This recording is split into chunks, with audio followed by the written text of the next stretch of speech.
Good morning, and you're welcome to Signpost, this morning's Signpost webinar. I hope we find you well wherever you are.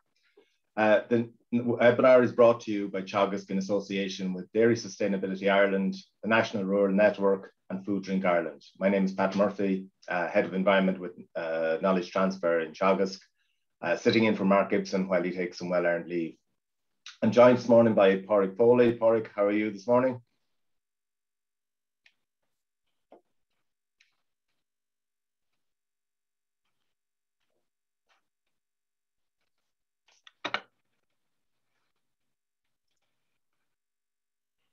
Pádraig, can you hear me?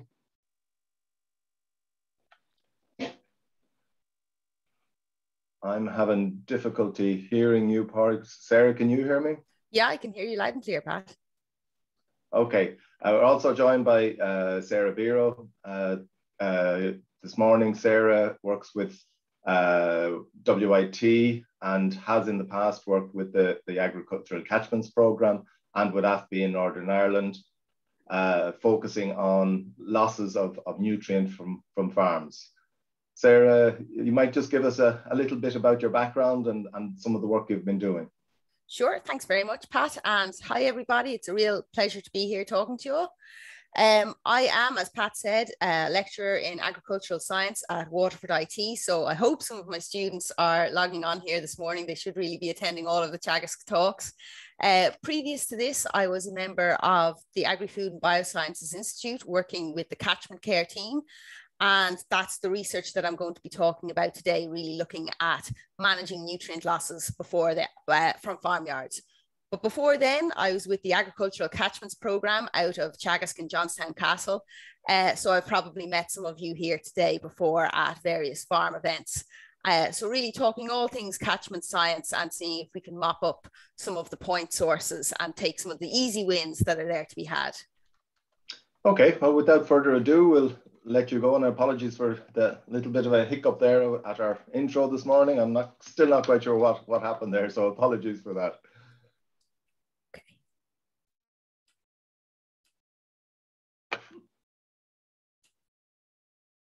So I'll just bring up my slides now. Okay, hopefully you can all see that. So I'm going to be talking about managing nutrient runoff from farmyards. And as I said before, this is work that's done with the Catchment Care Programme out of AFBI in Northern Ireland. And I'm working with Donaghadooty, Breach Carney and Carmel McBarron.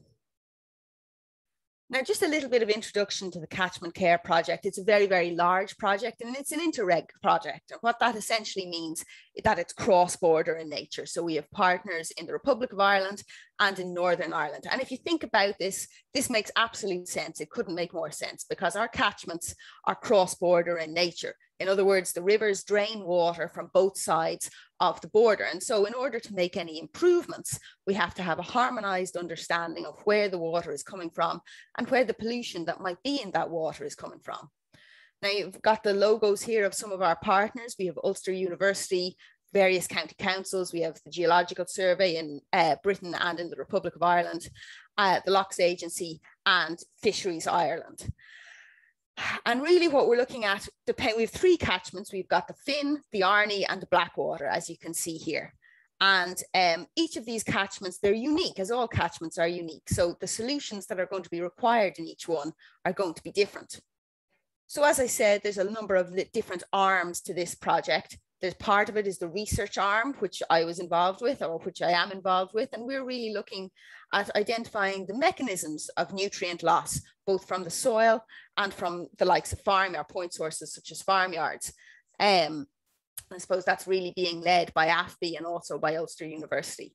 But another and a very, very interesting aspect to this project is that we have funding. We have 2.9 million euro, which is being I suppose, implemented in our three catchments in order through the community catchment schemes in order to devise solutions for those specific catchments. And these are bottom up grassroots solutions, not coming from the top down. No one's coming in and saying, this is what you need to do. Rather, we reached out to the communities and said, what improvements would you like to see in your own catchments? What do you think would improve not just the functioning of your watercourses, but the amenity use? Because we all have to remember that catchments and watercourses, deliver multiple ecosystem services at the same time. And all of these are of value, both to the farmers, to the water users, and to the wider community. So we did things like installing biofiltration using willow systems, nutrient management training, hydromorphological changes such as bank stabilization, which is really quite a big issue in certain parts of those catchments, and even things like installing fishing platforms. So it's been a very comprehensive scheme. But what I'm going to talk to you here is really just about the research. Now, my own research at the moment is focusing on the farmyards, and farmyards are, I suppose they're underestimated really, the role that they play within the farm as a whole. It's really the cockpit or the hub of the farmyard. It's where the decisions are made, and it's really where a lot of the management happens. So before I move on to the nutrient stuff, let's just think about the farmyard a little bit. And sometimes we don't stop and think about the places where we spend a lot of our time. They're just a sort of the background to our daily lives and to our work. But let's break down the farmyard. What is a farmyard and what actually goes on there? First of all, it's the hub for all livestock and most machinery activities. So when it comes to livestock, we're talking about our housing, our milking, our handling. That's an awful lot of activity, and it's a lot of, I suppose, intensive activity. It's where you're actually getting hands-on with the animals. It's also the input to the farm as a whole. Now, what do I mean by, or the inlet is possibly a better word. What do I mean by the inlet? Well, it's where feed, where silage, where deliveries, where everything that could have a nutrient or a pollutant source comes into the farm. So of course, if you can manage the inlet, it's a lot easier to balance the outlet and manage the equation, I suppose, of nutrient balancing. As well as it, it's the outlet. So it's where effluent and waste leave the farmyard, or where they can either leave the farm as a whole and be exported off of the site, or whether they enter the, I suppose, the land as such. I mean, most of the waste, your slurry, your silage effluent, your dairy washing, so on and so forth, they originate or are stored in the farmyard at some point. So as you can see, it's really the fulcrum of the farmyard. It's where most things happen. I do want to say one other thing about the farmyard before I move on, and this is, on first glance, it could be easily dismissed. The farmyard is where 64% of farm accidents actually occur, and that's according to the National Farm Survey in 2017. And that's not a totally separate idea from the idea of the farmyard as the hub for nutrient management. In other words, the farmyard is where everything happens. And a lot of the improvements that we're going to talk about, infrastructural improvements to your buildings, to your slurry and silage stores, to your hard standing, and to your livestock handling facilities. These don't just allow you to manage your nutrients better and to keep your farmyard better, but they also have knock-on effects for other aspects, such as your time management and such as your physical safety. And these are aspects that are absolutely crucial. They're so, so very important. And finally, on that note, I would say the farmyard is actually typically adjacent to your home. And so a dirty farmyard, an unclean farmyard, a smelly, or generally in a disrepair farmyard, it does have an effect on your outside life, if there is such a thing. No one wants to live next to somewhere that is soiled or that is unclean or that is in other ways unappealing. So by managing our farmyard, we can see that we have a lot of, it spills out and has wider effects both on the farm and on your family life. So I suppose the question we want to talk about now is, do farmyards contribute to nutrient loss? And by this, we mean nutrient loss to watercourses. There is some research to suggest that there could be emissions off of hard standings as well, but we're not going to deal with that here today. Today is all about water. So I'm going to give you 3 pieces of scientific evidence to show that farmyards are contributing to nutrient losses to watercourses. First of all, there's good documentation of elevated nitrogen and phosphorus in ditches connected to farmyards. And I have 3 recent publications here from Maloney et al. 2019, and that was a piece of Chagas work. Harrison et al. From 2019, also this was out of UCC, and Azati et al. 2020, who was a Walsh Fellow in Chagas Johnstown Castle.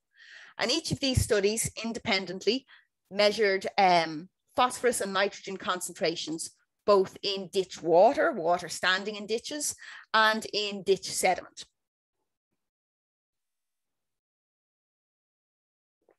Pardon me. And what we could see in each of those studies was an elevated dissolved reactive phosphorus and total phosphorus in ditches, in ditch water connected to farmyards. And in the case of Maloney et al., he measured phosphorus and nitrogen in ditches all across entire farmyard networks and categorized ditches which connected to farmyards as category 1 ditches. And those category 1 ditches were remarkably higher in nitrogen and phosphorus than ditches anywhere else within the farm. And I suppose that makes sense because a lot of the nutrients don't have full time to move through the ditch network and into the watercourse immediately. We have a time lag there because they get attenuated in the sediment and they get slowed down. We also see high phosphorus in the ditch sediment. So we can see here from the Maloney study between 15 and 429 milligrams per kilogram of phosphorus. So as an equivalency, the sediment P index, if there were such a thing for sediment, is much higher than an index 4 would be considered for soil. So in other words, the farmyard ditches are much more heavily laden with phosphorus than an equivalent field soil. So that's the first piece of evidence. The second piece of evidence, and this is reused with permission from Per-Erik Melander and Phil Jordan, and these are total reactive phosphorus concentrations at the outlet of the Timoleague catchment. So that's a well-drained dairy catchment. And this graph is taken from 2018. Now, we've had a very fine summer here so far, but I'm sure you can all remember the drought that we had in 2018. And it was a true drought, extremely, extremely dry, very, very high soil moisture deficit.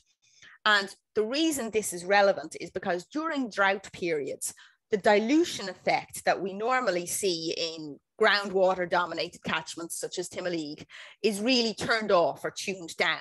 And that allows us to identify point sources because they become amplified. It's not that those point sources aren't there the rest of the year or during wetter years. It's that they are, I suppose, flushed out or muted out by the diluting effects of greater water flow. So what we can see here is a very clear diurnal pattern. And by diurnal pattern, I just mean it happens twice a day, we see spikes. What else happens twice a day in a dairy catchment? Well, usually milking. And what we can see here is that the total reactive phosphorus in this dairy catchment spiked reliably, like clockwork, just after milking each day. So that's another clear sign, pardon me, I skipped ahead there. That's another clear sign of the farmyard contribution to watercourses. And finally, I'm going to show you a piece of my own work from 2019. This was sources and mechanisms of low flow phosphorus synoptic surveys. So basically what myself and the ACP team did is we walked up the entire watercourses in each of our catchments and we took over 30 or 40 samples in each catchment and measured the phosphorus and the nitrogen concentrations. And what we're looking here at is phosphorus in the Ballycanoe catchment, and that's a poorly drained grassland catchment. And what we saw was very interesting. During low flow, we saw a cumulative buildup of phosphorus across the catchment from the headwater tributaries all along the main channel to the outlet. And at the outlet, you had the highest concentration of all. We didn't have a dilution effect, we had a snowball effect. And there was really very, very little runoff to account for this. What we really saw was a gradual contribution of many, many different point sources. Now, some of these were cattle access points, some of these were septic discharges, but many of them, which could be identified, were in fact farmyards. So we can see three different ways here that we can recognize farmyard contributions to watercourses. I would also say regarding the synoptic effect, this is not a lot of what, or the synoptic surveys, this is similar to what the ASSIP and LawPro advisory teams do, is they walk up the catchments and identify where is causing the problem, because that's where the solution needs to be implemented. So now that we've established that farmyards do contribute phosphorus and nitrogen to watercourses, I'm just going to briefly say that we already acknowledge in the legislation, both in the Republic of Ireland and Northern Ireland, the codes of good practice for agriculture cover farmyard losses. And I'm not going to dwell on the policy overly because we're all familiar with policy and the inspection process. Rather, I'm just going to say that essentially losses from the farmyard should be managed, waters from the farmyard have to be managed, and direct discharge is prohibited in all instances. Now, we often call farmyards a point source, and let's talk about a different point source first. Let's talk about a septic tank. A septic tank, you have material which comes in, you have then a settlement, and you have material which comes out. It comes in through a single point and it leaves through a single point. That's a true and a simple point source. Farmyards aren't so simple. As we saw in the diagram in one of my earlier slides, there's an awful lot of mechanisms of handling of storage and delay and management goes on in a farmyard. It's very, very complicated. So in order to manage something, we first have to break it down into its component parts. And that's what we're going to do here. So first of all, we're going to use the nutrient transfer continuum to understand farmyards. And then we're going to look at the risks within farmyards. So what actions or practices within the farmyard most control nutrient loss. So we'll break it down and then see if we can appoint or decide on solutions that will be most effective. So let's talk about the nutrient transfer continuum. And this is from an accepted paper in Journal of Environmental Quality, which should be published in the next couple of weeks. We might be familiar with this. You've possibly seen this before as applied to diffuse losses, but it turns out you can treat the farmyard as a miniature system within the wider farm system. And so you can use the same framework. First of all, the sources. Where are the nutrients coming from? Well, you have urine and feces on the hard standing. You have silage effluent, which is a particularly powerful and potent pollutant. You have spilled milk, which again is very, very high in biochemical oxygen demand, and I'll talk about that in a little bit. And you have manure heap effluent. So these are all of the places that nutrients exist within the farmyard. Then we have mobilization. Now, what is mobilization? It's the initial start of movement of a nutrient from wherever it's located to its eventual receptor. And in the farmyard, there's really two causes of mobilization. You have rainfall and yard washing. We then have delivery, and this is the bulk of movement. This is the transfer part. So you can have delivery via the drainage network, through the roadway network. And then of course, and this should be avoided at all costs, direct discharge to watercourses. And finally, let's mention impact, although I'm not going to dwell on it overly. What do these nutrients do when they reach our watercourses? Well, they elevate nutrient concentrations, which causes eutrophication, which is a negative growth. It's growth that we don't want. This in turn consumes oxygen within the watercourses, and it chokes out or suffocates our fish and our macroinvertebrates, the species that we want to see. So I'm just going to look at this graph or this figure one more time.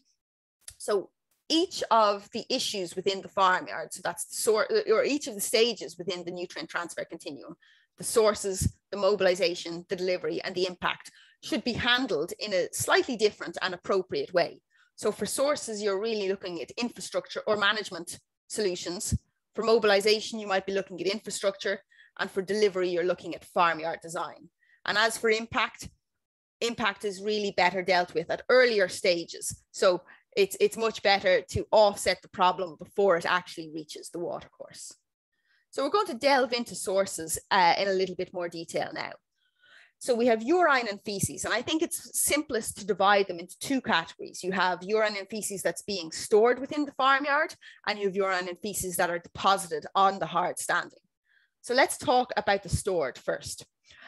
From Buckley et al. 2020, we know that 81% of farmyard waste of urine and feces within the farmyard is stored as slurry, with the remainder being stored as farmyard manure. Now, we're all familiar with our regional storage requirements and the weeks of storage which we are required to have. But we do know that wet years put significant pressure on those facilities, and they can, in some instances, unfortunately, force spreading under suboptimal conditions, or in fact, tanks can overflow. Now, I know this is a little bit dated, but a 1998 study showed that between 11 and 41% of pollution incidences, and this by which I mean immediate identifiable discharge of a pollutant to a watercourse, 11 to 41% resulted from overflowing tanks. That's a very, very high number. Similarly, a catchment scale study in Scotland reported 44% increase in the volume of slurry which was needed to be land spread due to water intrusion. And I'm sure most people are familiar with this. You might have on paper the correct amount of weeks of slurry storage, and you might have the correct amount of livestock to match that slurry storage. However, if water is entering into your slurry tanks, this is, of course, eating away at your storage, and it's requiring a greater volume, which you then have to manage or dispose of. And in that Scottish study, 50% of farms didn't have enough storage capacity to account for this water intrusion as well. In reality, they had it on paper, but they didn't have it in reality. And I suppose this is a good exercise for each of you to do. If you have a slurry tank, to sit down and don't just do the paper exercise, but think about it as, do I run short of slurry storage space year upon year? And if it's happening, I mean, there can always be anomalous, freakish years where you just have an absurd amount of rainfall. We've all experienced that. But I suppose if you think, is this a problem I'm having year upon year, there's something I definitely need to do about it. Of course, management practices are crucial here. If you can empty your slurry tanks before winter when you can, and make sure that you maximize the space that's available to you. Regarding farmyard manure effluent, this also needs to be treated as slurry and stored and spread in accordance with slurry regulations. It doesn't count as soiled water, it counts as slurry. So you ought to be collecting your farmyard manure effluent if it's housed within the farmyard. I'm not really talking here about farmyard manure that is stored in field heaps, because of course they have some leaching area or some soakage into the soil itself. Regarding the hard standing, this is of course the paved or concreted area where most of the farmyard activities actually occur, where you're transporting or handling animals, where they're waiting to be milked. And this can become soiled due to defecation and urination while the animals are waiting. And there's studies, I think it's White et al., but I could be wrong on that name, did a study on the proportion of time that animals spend in different parts of the farmyard or different parts of the farm. And this correlates directly with the amount of defecation that occurs. So of course, having more efficient milking, and this really is down not so much to the hard standing itself, but due to your parlour, due to your labour, and due to your own skill at milking, that can really reduce the amount of time your livestock spends standing on the hard standing, and therefore reduce its loading. So having good handling facilities and an adequate parlour size and adequate labour is absolutely crucial here. And of course, we all want more efficient milking that's got benefits from a wide variety of factors. So as I said earlier, what improves one thing has knock-on effects for another as well. I am going to talk now about silage effluent, and it's a really, really powerful aquatic pollutant. Silage effluent is produced during the first 21 days of the ensiling process, and really it results from the breakdown of the cell wall and the release of the cell contents from the plant cell. And lower dry matter of silage, pardon me, I think I have an error on my slide here. Yeah, the higher your dry matter of silage at the time of ensiling, the less effluent you're going to produce. And the lower your dry matter, the greater the effluent. And really you should be aiming for a dry matter in and around or over 25%. At that dry matter, you're really producing little to no effluent. Now, when I said it's produced within the first 21 days, that's absolutely true. But that doesn't mean that it reaches the water course or is lost within the first 21 days. If water enters into your silage pit or enters into your bales and the bales are split or damaged in any way, that's when the effluent can wash off and must be collected. Now, why is silage effluent so significant? Well, the literature shows that it is very high in nitrogen and phosphorus. So for phosphorus, you could be talking at 72 milligrams per litre. It's very, very high. But really, there's another factor to be concerned about here, and that's the biochemical oxygen demand. The high biochemical oxygen demand basically means that there's a lot of oxygen required in the water for the bacteria to break down the organic material that has been added. This depletes oxygen and leads to kills of fish and macroinvertebrates. Now, in a study in the 90s in Northern Ireland showed that 8.4% of fish kills in Northern Ireland were directly related to silage effluent. That's very, very high.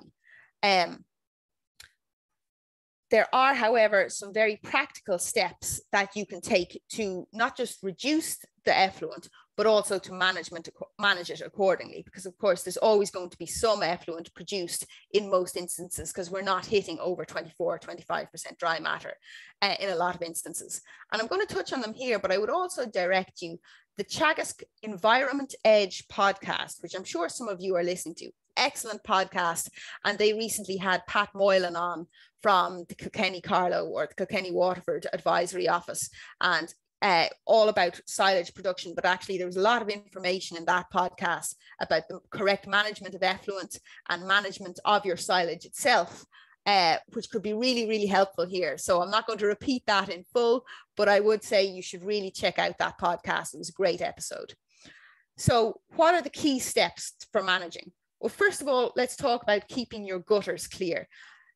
All silage pits should be equipped with gutters, and this is due to allow runoff from over the pit face or effluent generated within the pit to be collected and routed to your soiled water, your slurry collection stores.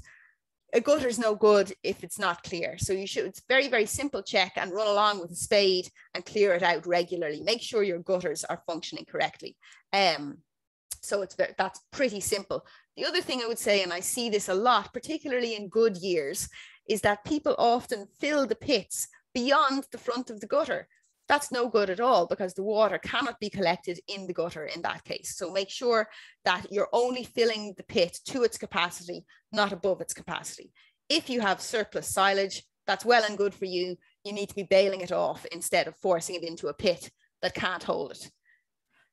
Wilting, aim for 25% dry matter if you want to really reduce your effluent production, but will be respectful of the conditions that everyone's up against, and you can't necessarily control the weather. So you, I suppose, do the best that you can in this instance. Other simple steps and very practical steps are keeping the apron of your silage pit clean during the feeding out stage, because of course this will minimize the soiling of any water that happens to fall on that apron, or that inevitably does fall on its apron.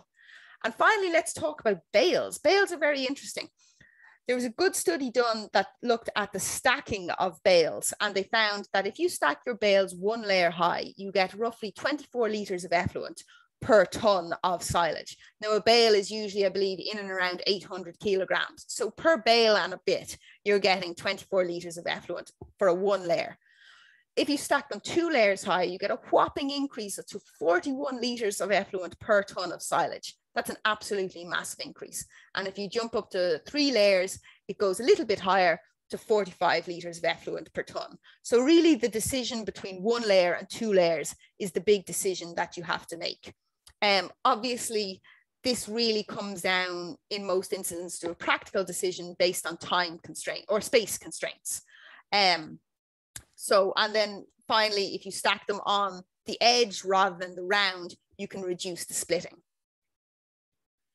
Other sources are soiled wastewater, and this really includes all runoff from the farmyard, including parlour washing, hard standing runoff, and water generated or collected on the collection yards during milking or handling. And you can have other causes of soiling or loading of that yard, including spilled feed and soil tracked in by machineries, things like that. There's other issues other than nutrients in your soiled water. You have detergents, lots of studies showing fecal bacteria. And interestingly, from my own study in the Catchment program, you could differentiate between fecal bacteria coming from the farmyard and coming from septic tanks. It's very, very clear when it's coming from the farmyard in laboratory analysis.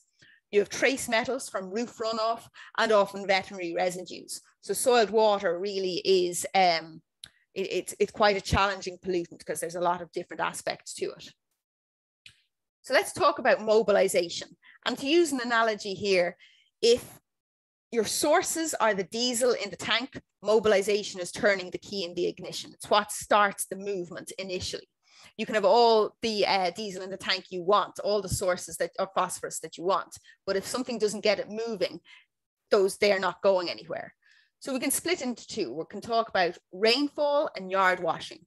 Now in Ireland, we have 150 to 225 wet days, rainfall days per year. That's of course in an east to west gradient.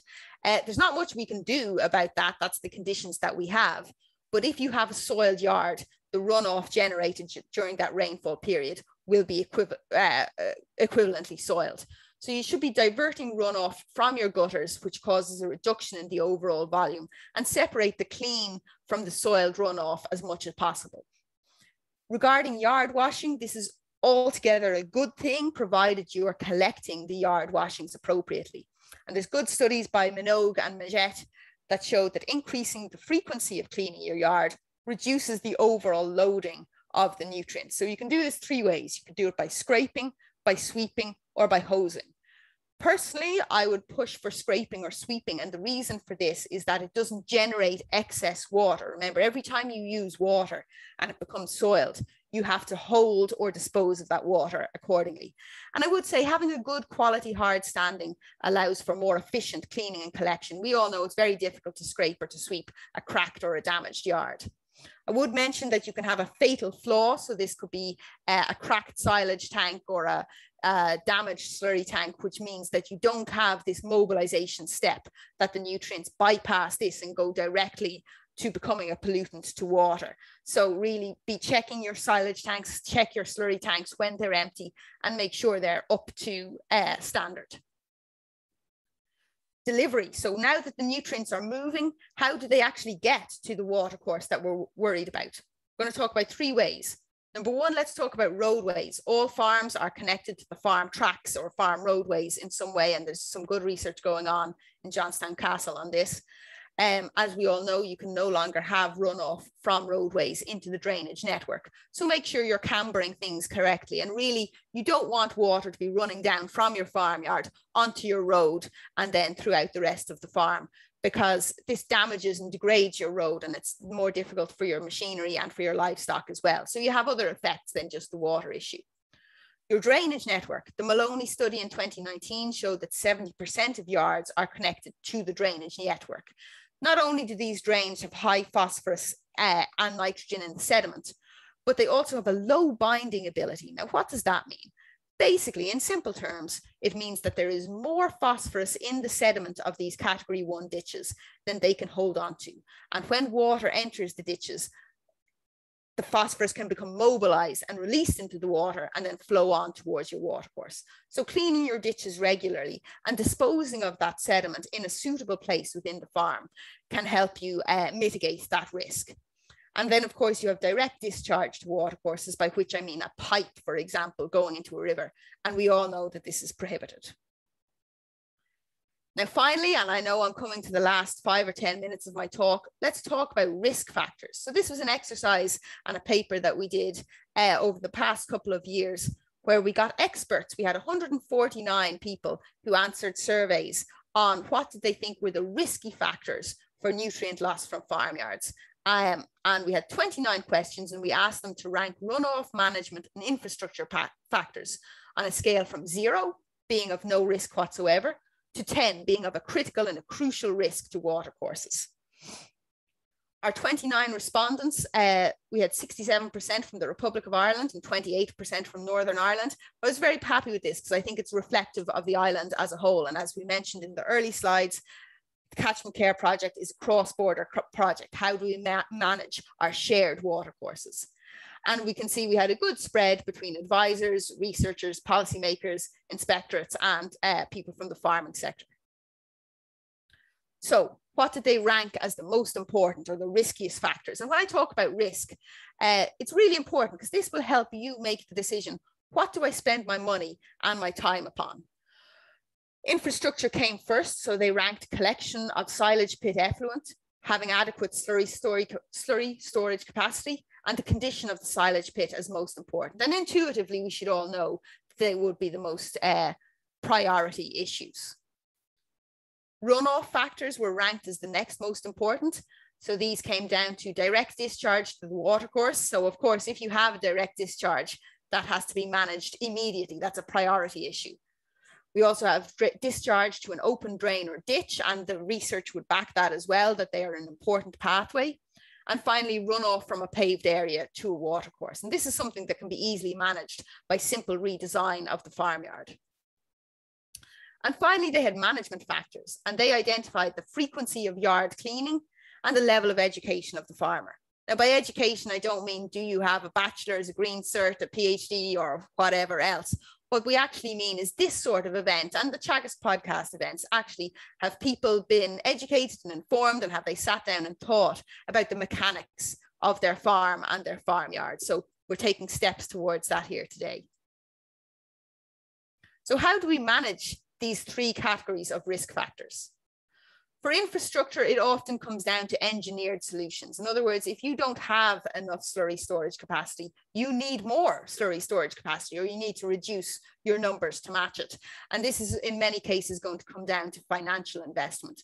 And people who have an issue, who sit down and evaluate the farmyard and say, yes, I have a perennial and recurring issue to do with my farmyard infrastructure, you need to talk to your advisor and start considering what improvements can be made.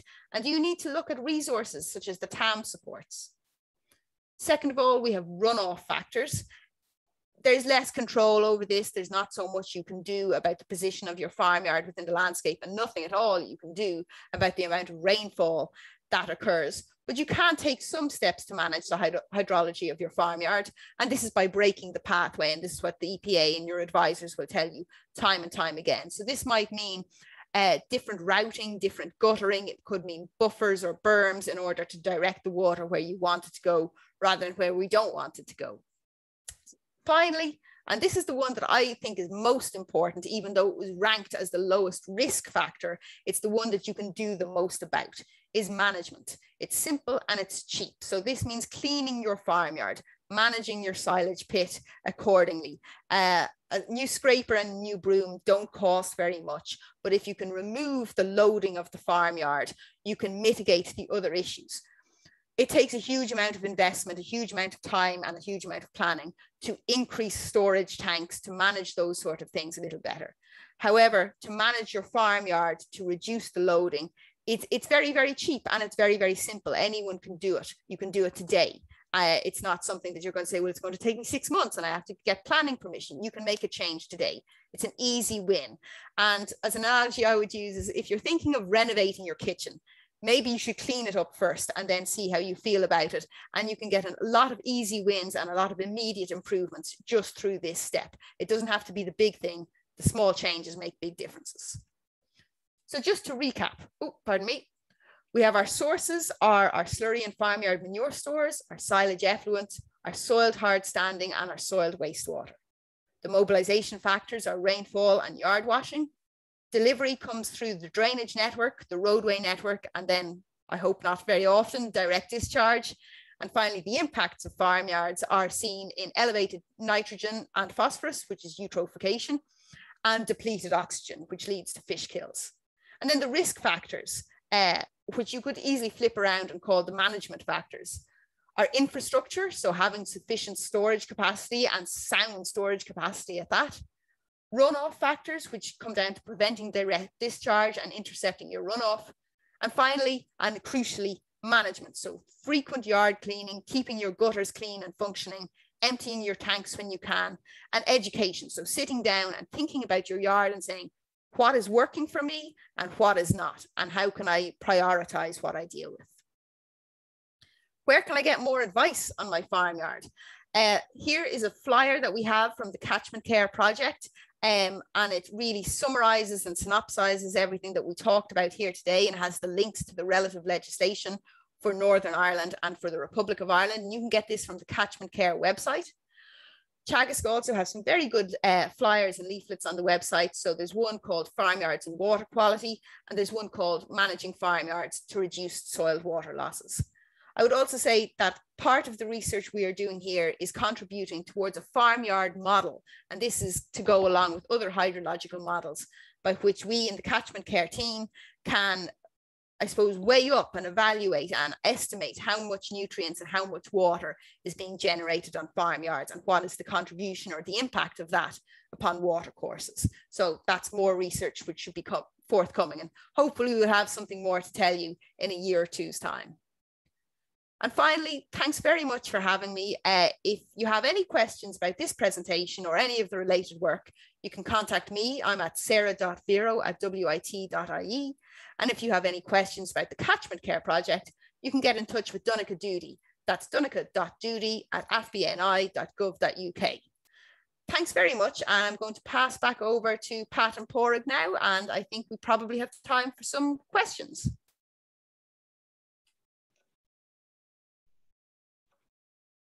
Thanks very much, Sarah. Very stimulating, very interesting. We have a number of questions. Just remind people that the questions and answer tab, you can put in your questions to Sarah. I suppose that to sum up your message, a lot of it is around take a look, get your management right before you make decisions on investment, and know exactly what the impact of those investment decisions could be. And sometimes people find it, I suppose, difficult to assess their level of storage, but there are probably a couple of quick and simple questions that you might ask yourself to get the ball rolling, is there? Sorry, is that for Porrig or for myself? No, for yourself, yeah. Okay, so I suppose really the thing I think is most important is, and people get a little bit nervous about the farmyard because it's where most of the inspection attention is focused. What I would say is that people shouldn't really panic, and they should just sit down and do a very, I suppose, structured and organized review of their farmyard before you even come to an inspection stage and say, well, what's, as I said earlier, what's working and what's not? Where can I see issues that need to be resolved? And start with the simple steps. What are the simple things that I can improve upon before I make any big changes, or before I work up to making bigger changes?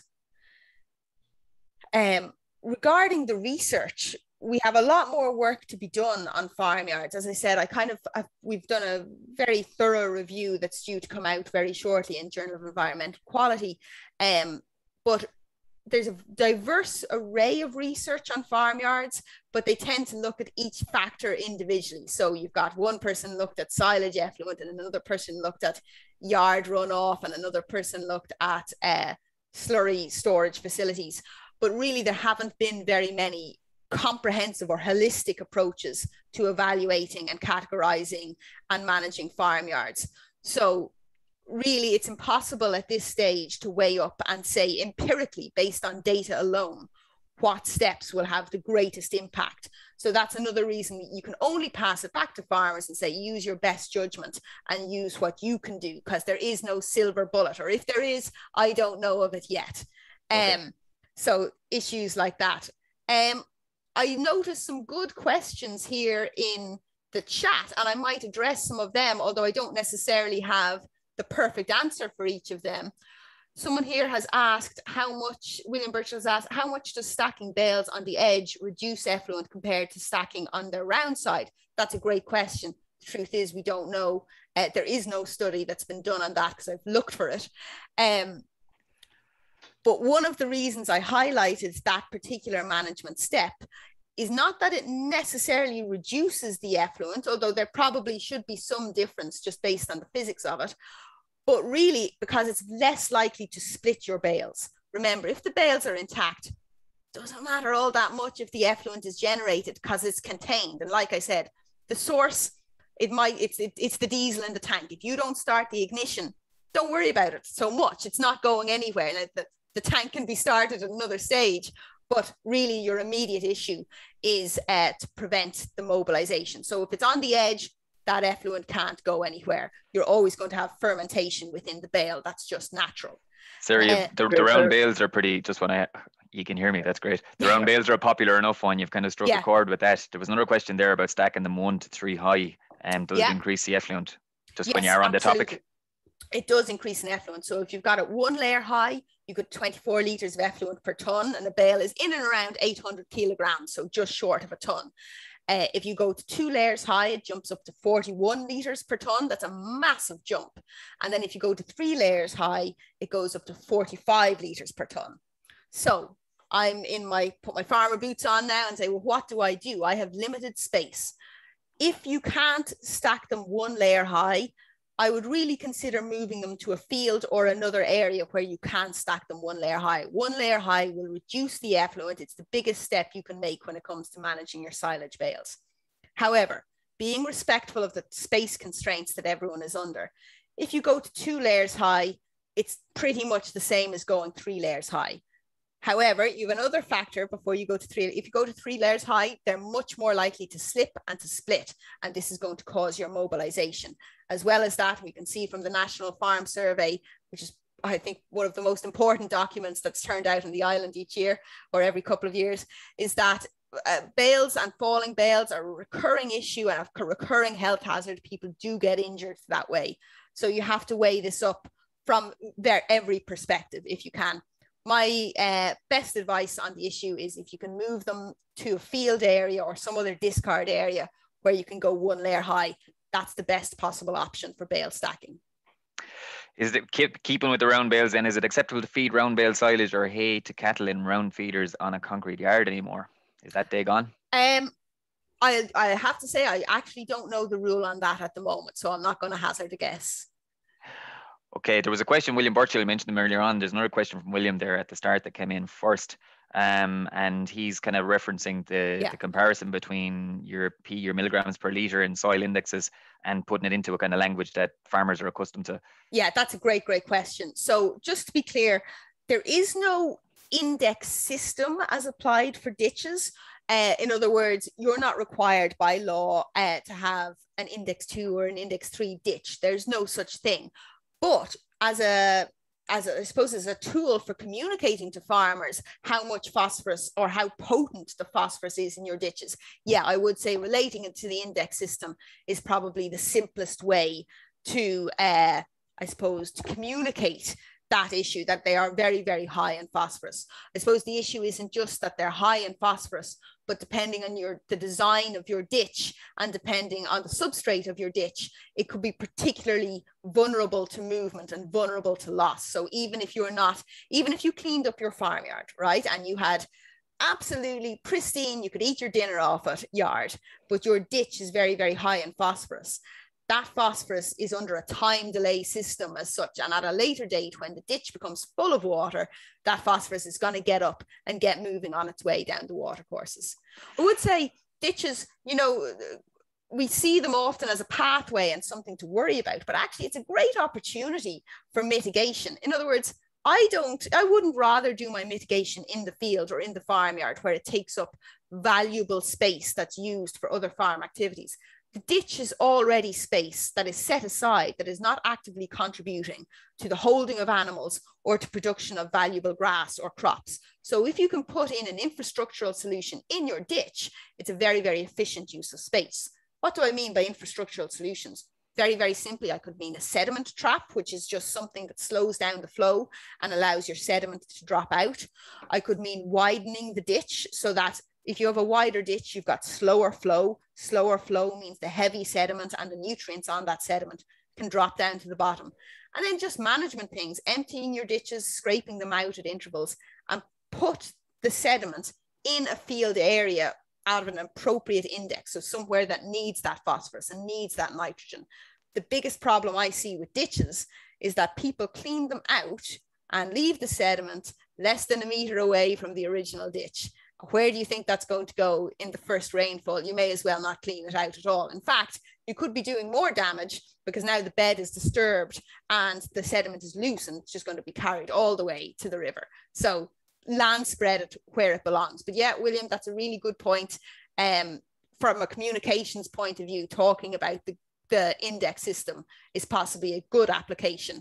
But just to be clear, it's not the rule. Sarah, if management changes in a farmyard like that, how long will it take for those ditches to come back to an acceptable level of NP? Yeah, that's a good question. I suppose the ditches, it depends. The nitrogen phosphorus will remain in the ditch and will remain high until that sediment is taken away. However, if you clean your yard and ignore the ditch, just say the yard itself, the yard stops losing nutrients the minute the nutrients aren't there to be lost. In other words, because it's an impervious surface, your runoff happens very, very quickly. You don't have the lags that you have in your soil or in your land area. So really, by improving your farmyard, you can have a very, very quick response in your water courses, provided your ditches aren't also contributing, because the two are very difficult to, I suppose, disaggregate, tease apart when you actually have your boots on the ground. So your ditch creates the ditch changes in the ditches have a delay, but changes in the farmyard are revealed very, very quickly. So is there any indication as to quantifying the value of the P in the end lost to, you know, to those point sources in farmyards? Like from a monetary point of view, what could farmers be saving by managing the nutrients in their farmyards correctly? So this is the big challenge, and this is the big question, and this is what we're doing with the Catchment Care project at the moment. The truth is that no one really has evaluated them, and that's because it's complicated, because it's very, what we use for this is hydrological models. So we have a mathematical model of the catchment or of the farm as a whole, and we try and account for all of the water and all of the nutrients coming in and out. The difficulty is that it's difficult to tease those things apart. So this is what we're doing in the Catchment Care project at the moment. We have a model that's trying to estimate the farmyard contribution, and we're validating it through monitoring in 3 catchment farms in Northern Ireland in the Catchment Care project, and hopefully more farms to follow. But to date, we don't have a number on it. Hopefully that's something that we will have as the project progresses. It's the big question. People have been asking this for quite a while. It's a difficult one.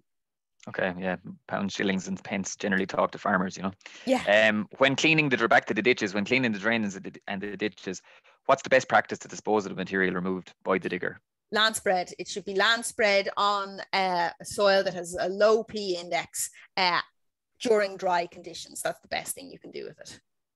Okay, back to silage then again. To reduce pollution from silage, can we go back to haymaking? Or high level, less cattle will mean less slurry and other farmyard pollution?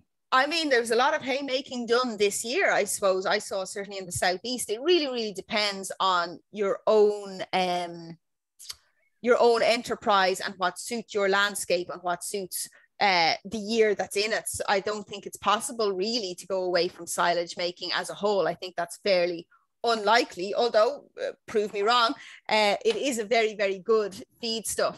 So I'm not saying abandon one or take up the other. I think that would be rather extreme. I think it really comes down to improving our practices in silage making and silage management. And it comes down small things like the overfilling of the silage pits is a really, really big one. You essentially mean that there is no guttering if you do that, and all of the effluent it can only run off, it cannot be collected.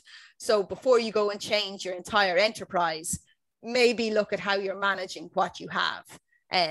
Let's not do anything dramatic.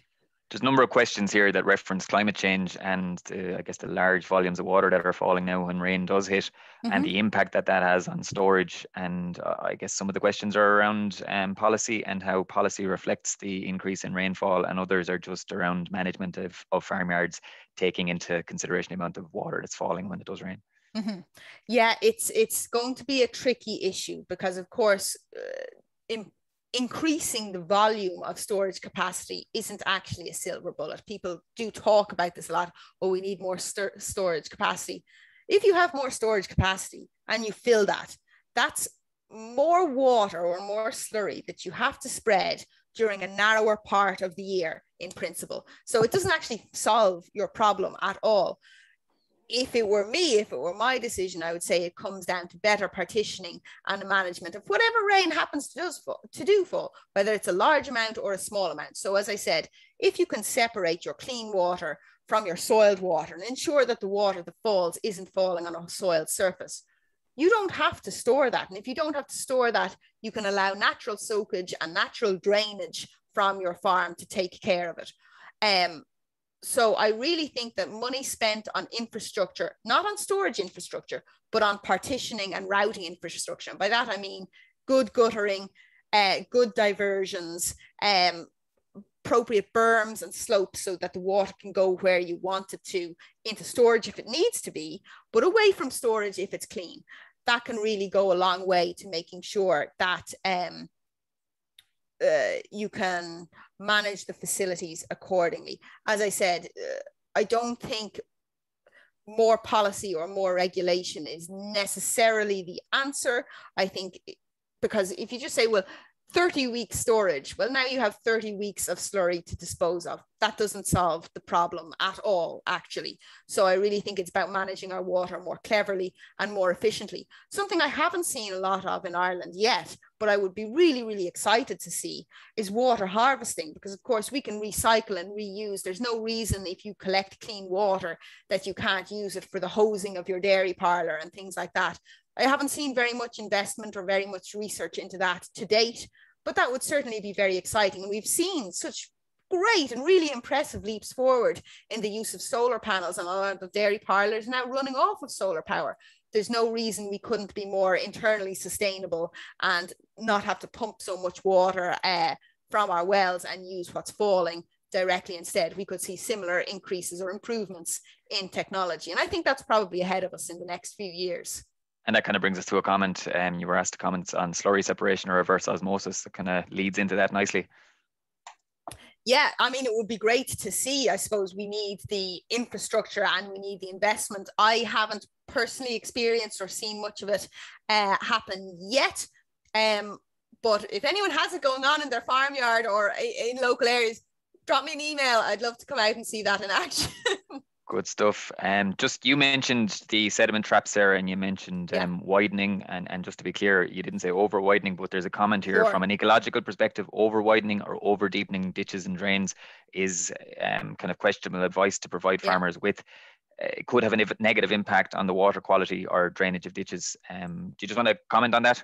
Yeah, totally. I'm certainly not advising anything extreme there, and any modifications to your drainage should be done along with someone who's an expert in drainage or a Teagasc advisor who will be able to say what is appropriate for your specific scenario. As we showed from the rainfall patterns earlier, and as we all know from the soil map, we have quite a diverse landscape and a diverse drainage landscape in Ireland. So the solution here in the sunny southeast is certainly not going to be the appropriate drainage for Northern Mayo, horses for courses. So what I would say is consult with your drainage planner and with your Teagasc advisor to see what system is appropriate for you. All I'm saying is that it's an appropriate place for infrastructure, not that there's a specific infrastructure that is going to be appropriate for you. Yeah, good to just clear that up. Yeah. Thoughts? Sorry, Pat, go ahead. Yeah, there's a couple of questions in there about the appropriateness of having sediment ponds and or filtration boxes, if you want to call them that, or filtration systems for the ditches going away from farmyards. Yeah, I suppose there's been a little bit of work done on them. There's been an awful lot more work on the likes of constructed wetlands. I suppose the challenge with them, even though they're more widely used, is I suppose they take up an awful lot of space. They need enough space if they're to be working correctly. And then I suppose the issue around increased inspection has put some people off. But I think perhaps unnecessarily, they are very effective when they are properly designed. Regarding the sediment traps, that's simply any sort of a structure that slows down and stops the water and allows the sediment to fall out. So that can be as simple as a concrete or a timber berm. I've seen some of those in catchments working very, very efficiently. Regarding more complicated infrastructure, such as denitrifying bioreactors, we've kind of seen mixed results with that throughout Ireland. Some work very well, some not so much. There's good work out of Teagasc Johnstown Castle, out of NUI Galway, and out of the University of Limerick on their efficacy. John Murnane in Limerick has done great work on denitrifying bioreactors, and Mark Healy in NUI Galway. So I would suggest looking at some of those pieces of work for more detailed information there. They can work, but it really comes down to the design and really having the appropriate drainage, so the appropriate rate of drainage in and out and the appropriate retention time is absolutely crucial. So again, sweeping statements don't do much good there. It's a very much an engineered solution requiring quite not complex, but some serious thought and attention. We time for a couple more, Pat? Just a couple more, and then we'll call it. Just on slurry, we've the round bales. We've nearly covered all the round bale questions, but was one there about the number of wraps on the bale? Does it make a difference? And another one just based on if farmers have slurry applied already and they just have effluent to apply, are you aware of any products that will prevent the effluent from burning off the grass? Okay, they're great questions. Regarding the wrap, more bales, more wrap on your bale obviously reduces the likelihood of splitting. And if you can reduce the likelihood of splitting, the effluent's not going to run off when you don't want it to. And of course, you're reducing the likelihood of contamination of the bale, which I know isn't a pollution issue, but it is probably one of the bigger issues with silage bales and what would have people concerned. But again, if you can store those bales appropriately, irrespective of the number of layers of wrap, you will reduce the splitting. The other question was in relation to amendments to slurry or silage effluent. So if you have, if there's farmers out there and they have all of their slurry spread and they're using the nutrients to grow grass now while the growth is still there, all they have left to spread just to empty tanks and have them ready for the winter. So they have their 16-week storage. They just have silage effluent spread, but the silage effluent on its own can scald or can damage the grass.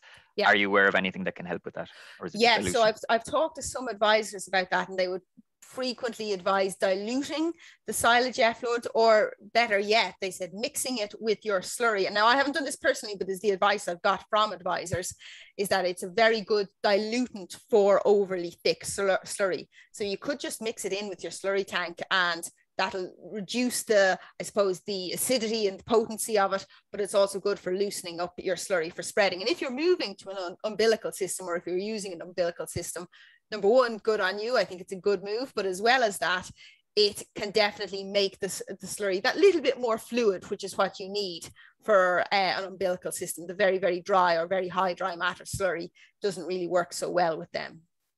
Last thing I'd say is, Pat, there's oceans of questions here still, but there's lots of compliments, Sarah. There's lots of compliments about keeping succinct and giving 3 points, 3 kind of targets for the farmer. Seemingly you remind somebody of their old boss back in the 1960s. So that's a compliment. But there's a number of people actually asking for your contact details again, if you wouldn't mind shouting them out. Yes, absolutely. It's sara.vero@wit.ie. So that's sarah.vero@wit.ie, or just look up Sarah Vero at Waterford IT and you'll find me easily enough. Excellent. And I suppose if you're looking for a day to go out and have a look at the farm when there's potential for torrential rain coming down over the next 24 hours in various parts of the country, it mightn't be a bad time to put on the wetsuit in the middle of a shower of rain and see what's happening to the water on your farm. But absolutely, and you check your slurry tanks and you check your silage tanks when they're dry and empty. But if you want to see your infrastructure, how it's performing, get out there in the rain and you'll see all the leaky gutters and the runoff down the roadways and whatever other issues there might be. Look, everyone has issues. We can all make improvements. But I suppose the big takeaway that I want from this presentation is, let's start with the small things. Let's start with the cleaning and then move up through the infrastructure, and then we can look at the big things. But if you haven't solved the small issues first, you're jumping the gun to simply go for more storage, more regulation, things like that. We can have big strides forward here, and those easy wins, they're not to be sniffed at. They're very, very significant, particularly for farmyards, because as we saw from the early slides, particularly Per Eric's graph there from the Catchments program, it's really a diurnal issue. It's really related to farmyard practices. So improving your practices means you can go an awful long way to reaching the solution. And I suppose that the fact that your farmyard can have a disproportionate effect because it can be putting in nutrients at times when there's very little water there. So listen, thank you very much. Can I mention one more thing? I almost forgot.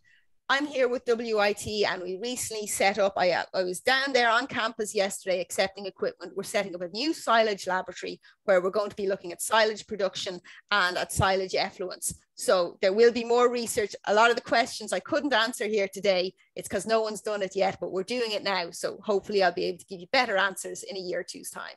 Have to be focused on round bales. That's it, absolutely. Listen, thank you very much, Sarah. Thank you, Pádraig, and thanks for everyone who joined us. And I suppose thanks again to our production team, Vandy Boland and Yvonne Marr.